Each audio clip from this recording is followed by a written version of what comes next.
Cindy. I own CinDWood Looms, and today we decided to do a video about the evolution of CinDWood Looms. We've had a few people ask why we're making some changes, so I thought if I made a video I could explain some of it.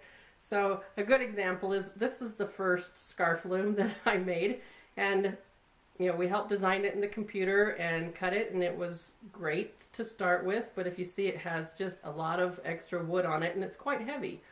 And so a few years ago, we probably sold these for about 5-6 years, and a lot of you old-timers have them.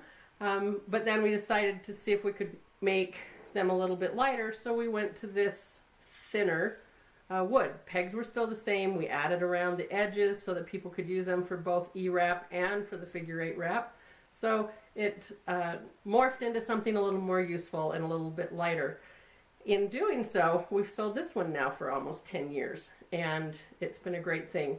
And then one day we bought a machine last year and we started designing some of our own, and one of the days we programmed it wrong and it cut on the inside of the circle instead of the outside, and we suddenly had this more narrow, thin, lighter weight loom. And instead of thinking of it as a mistake, we realized that it was a great thing that we could actually improve on for the looms, so that they were lighter in your hands but still gave us the great number of pegs and width and everything. But that's kind of why we decided to keep it, and so we slowly started with our universal looms and introduced them into this more narrow slim loom.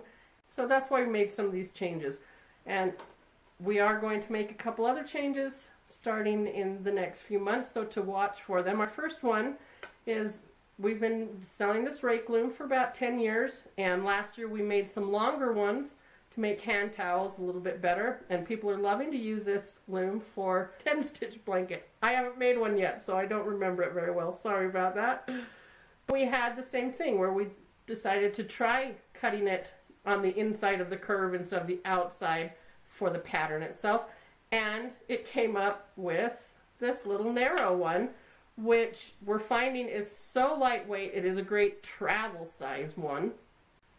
So we will be coming out with these slim Afghan rakes in 4 different gauges, and they're just lighter weight, and if you notice, it's about half the width, and the weight is about a third less, and we're just hoping that you will really enjoy the changes, and we're so grateful for all of you, and we hope you continue to love our product and love our looms, and we love you, and we're thank you for helping keeping us in business, and happy looming.